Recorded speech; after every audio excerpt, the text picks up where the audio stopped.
Assalamualaikum warahmatullahi wabarakatuh. Jumpa kembali di channel Lada Sawit. Baik teman-teman semua ya, bagaimana kabarnya hari ini? Semoga selalu diberi kesehatan, keselamatan, kemurahan rezeki, dan dimudahkan segala urusannya dimanapun berada.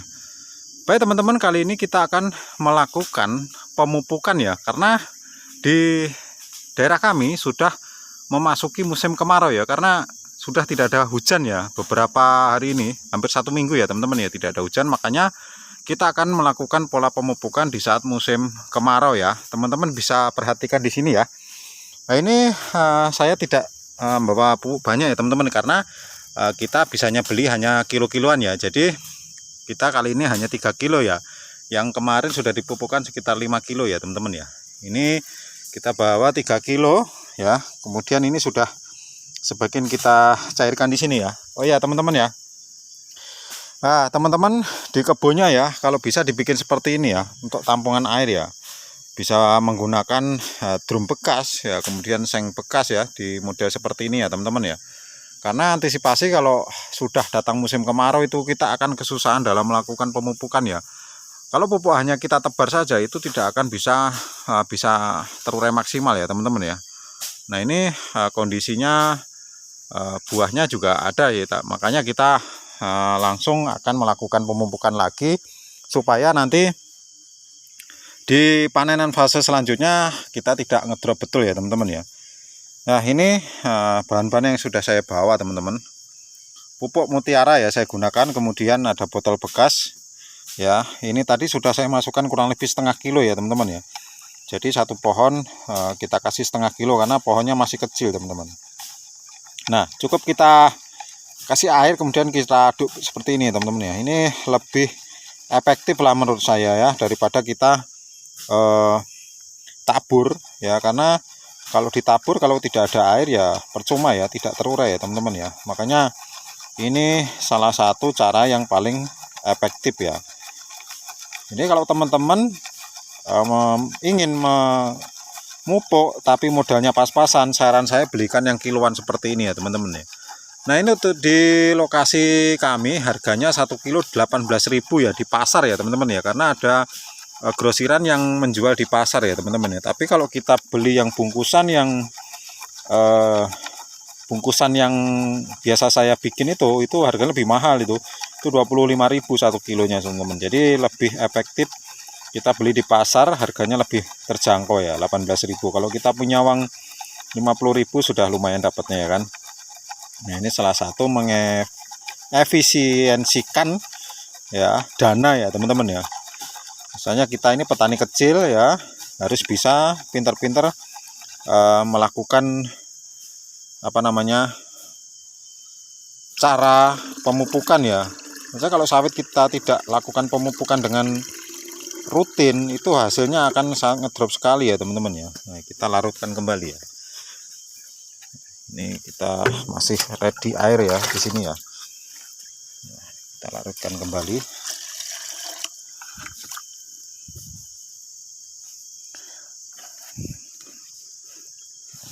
Nah, jadi kalau teman-teman melakukan pemupukan dengan cara yang seperti ini, itu sebetulnya sih lebih cepat meresap teman-teman ya. Nah, kita aduk lagi. Karena pupuk yang seperti ini kan langsung teresap di tanah, langsung diserap oleh akar tanaman ya teman-teman. Ini sangat efektif sekali. Cuman agak repot sih ya teman-teman ya, karena kita harus mengaduknya, kemudian kita simpan di ember atau di botol. Ini tadi lupa tidak bawa ember ya teman-teman ya. Ini lokasi kebun kelapa sawit saya ya. Sebelah sana akan saya matikan ya, terlalu rapat sekali ya teman-teman ya. Ini dulu saya pertama menanam kan tidak tahu cara menanam kelapa sawit, makanya ini harus saya matikan nanti. Sudah bawa alatnya juga, jadi sementara kita akan lakukan pemupukan dulu ya teman-teman. Ya teman-teman, bagaimana cara pemupukannya di saat musim kemarau? Mungkin setiap petani beda-beda ya cara aplikasikannya ya. Tapi kalau saya seperti ini ya teman-teman, jadi lebih efisien lah menurut saya, karena kita modal pas-pasan. Nah jadi seperti ini teman-teman ya. Nah kita aduk kembali seperti ini. supaya lebih mantap. Jadi satu pohon kita kasih setengah kilo saja ya. Ini nanti pohonnya tidak besar kok teman-teman, pohonnya agak kecil saja, ini masih ya usia sekitar 4-5 tahunan lah. Karena ini dulu tanamnya tidak rata ya, ada sebagian mati, makanya kita sulam kembali. Makanya dia tingginya tidak sama teman-teman. Nah seperti ini. Nah oke ya, ini jadi seperti ini teman-teman. Langsung kita gas ke sana ya.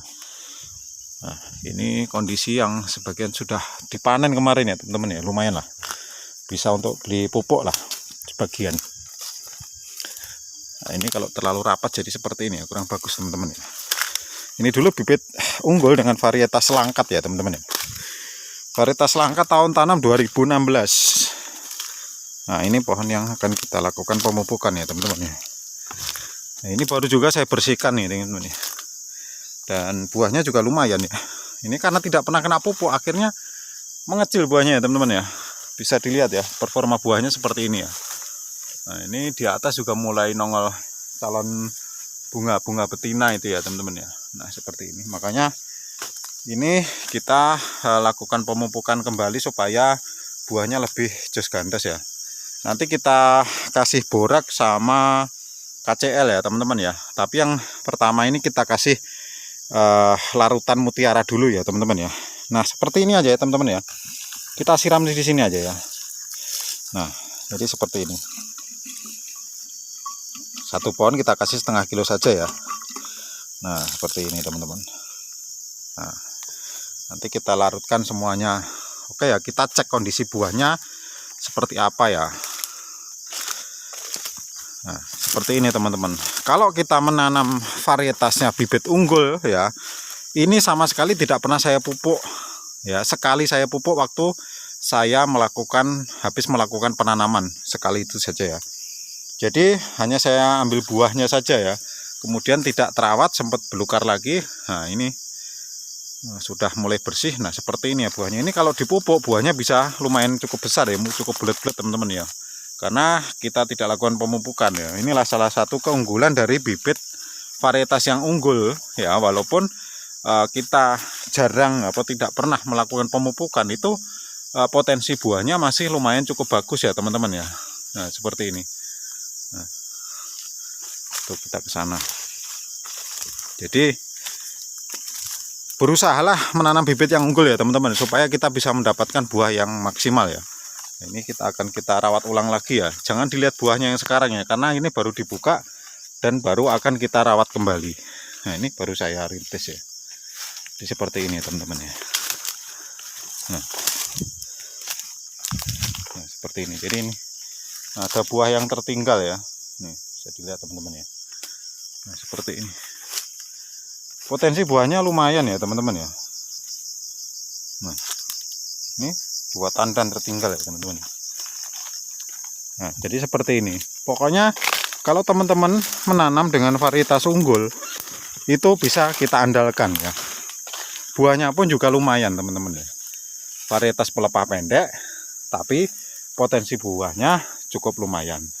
Nah di sini bisa dilihat bagaimana potensi buahnya ya. Ini belum kita pupuk, apalagi setelah kita lakukan pemupukan, otomatis buahnya ini akan semakin normal ya teman-teman ya. Memang saat pertama masih seperti ini ya. Kita yang sebelah sana lagi teman-teman. Jadi ini bukan hoak ya teman-teman ya. Varietas unggul itu memang pilihan yang tepat untuk petani, khususnya petani pemula. Nah, ini masih belukar ya, bisa dilihat. Belum saya buka kembali. Ini dulu sempat bersih, belukar lagi saya biarkan dulu ya. Kita rawat yang sudah ada buahnya ya teman-teman ya. Nah seperti ini. Nah buahnya potensinya lumayan ya. Nah ini belukar lagi ya teman-teman ya. Nah ini sampai ke sana itu. Kita akan rawat kembali. Oke teman-teman ya.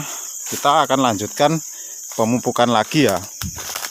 Karena cuacanya sudah tidak ada hujan ya, terpaksa kita gasak dengan pupuk cair atau kita larutkan dengan air ya, supaya cepat meresap. Jadi kita tidak perlu menunggu lama. Potensi buah kelapa sawit ini bisa kembali maksimal lagi ya teman-teman ya. Jadi seperti ini. Jadi teman-teman yang ingin agak ribet silahkan mencoba. Insya Allah yang seperti ini akan mantap hasilnya buahnya ya. Jadi kebun itu sebetulnya tidak perlu terlalu bersih sekali. Yang penting buahnya terjaga ya teman-teman ya. Intinya kan di situ kita ingin mendapatkan hasil ya. Nah, ini yang sebelah sini akan saya matikan ya teman-teman ya. Ini satu baris. Ini 2 baris lah saya matikan nanti nih. Oke, kita akan ngaduk lagi ya teman-teman ya. Jadi kita selesaikan dulu. Terima kasih teman-teman sudah menyimak video kita kali ini. Semoga ini bisa memberikan edukasi dan manfaat untuk teman-teman semua ya. Jika ada salah kata saya mohon maaf. Saya akhiri. Assalamualaikum warahmatullahi wabarakatuh.